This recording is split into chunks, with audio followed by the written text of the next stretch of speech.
मध्य प्रदेश में होने वाले पंच, सरपंच, जनपद और जिला सदस्य के चुनाव 3 चरणों में संपन्न होंगे। कलेक्टर श्री सिंह ने बताया कि पहला चरण 25 जून को, दूसरा चरण 1 जुलाई को संपन्न होगा, तीसरा चरण 8 जुलाई को संपन्न होगा। नामांकन फॉर्म 30 तारीख को भरे होंगे। इनका परिणाम 14 जुलाई को सामने आएंगे।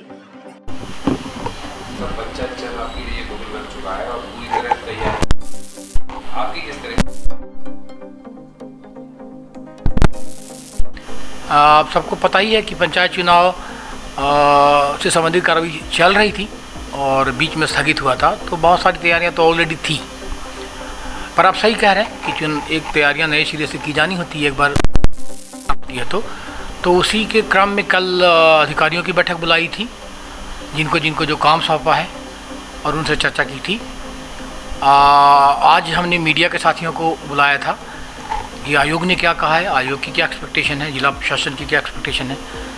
इसके अलावा ये भी बताया कि जिला प्रशासन ने कौन कौन से निर्देश जारी किए हैं, मूलभूत जानकारी है वो उनको दिया। इसके अलावा मीडिया के साथियों से भी और जो स्टैंडिंग कमेटी में राजनीतिक दल के सम्मानित सदस्य होते हैं उनसे उनके फीडबैक भी लिए हैं, ताकि अगर हमें कोई संशोधन करना हो हमारी कार्य योजना में तो वो संशोधन भी कर सकें।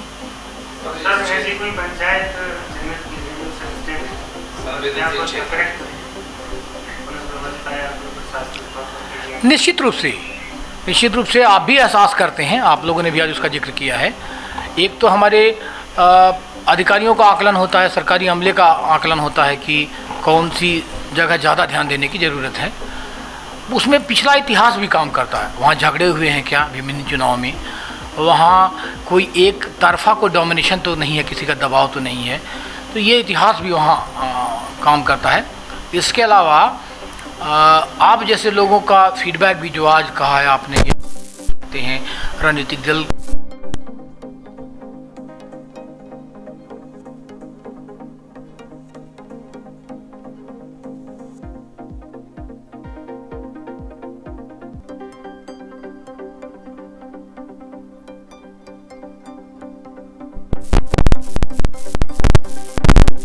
प्रारंभ की है कल की बैठक में, और उसको फाइनल होने में थोड़ा सा वक्त लगेगा। संख्या देखिए, कोई भी विकासखंड ऐसा बचा नहीं है जिसका कोई ना कोई हिस्सा संवेदनशील नहीं है। 8 विकासखंड की कोई ना कोई हिस्से में संवेदनशीलता है, क्योंकि कहीं ना कहीं पिछली चुनाव में कोई ना कोई ठीक है एलिमेंट रहा है, कंपोनेंट रहा है। इसके अलावा अभी भी जो फीडबैक मिल रहे हैं आप लोगों से, उसके दृष्टिगत भी संवेदनशीलता है। और कुछ तो अभ्यर्थी चुने जाएंगे, जब तय होंगे तो भी बताएंगे। तो कोई ऐसा क्षेत्र नहीं है जिसके बारे में ये कह सकूं कि विकासखंड का पूरा हिस्सा में कोई पार्ट संवेदनशील नहीं है। थोड़ी कहीं कम कहीं ज़्यादा पर संवेदनशीलता तो है, लोकल इलेक्शन में होता है। जी सर, अभी आपने जो निर्देश दिए थे, जैसे 48 घंटे से पहले चुनाव प्रचार बंद करना, जैसे दारू वगैरह ये सब, तो इसके लिए आपने किस चीज़ की तैयारी की है? मतलब कोई आपको खबर लगती है तो आपके कोई अधिकारी जो तुरंत उस पर? देखिए, एक तो इसके 2 तरीके सामान्य तौर पे होते हैं। एक तो कंट्रोल रूम होता है हमारे निर्वाचन का, इसके अलावा एक शिकायत की अलग से टीम होती है।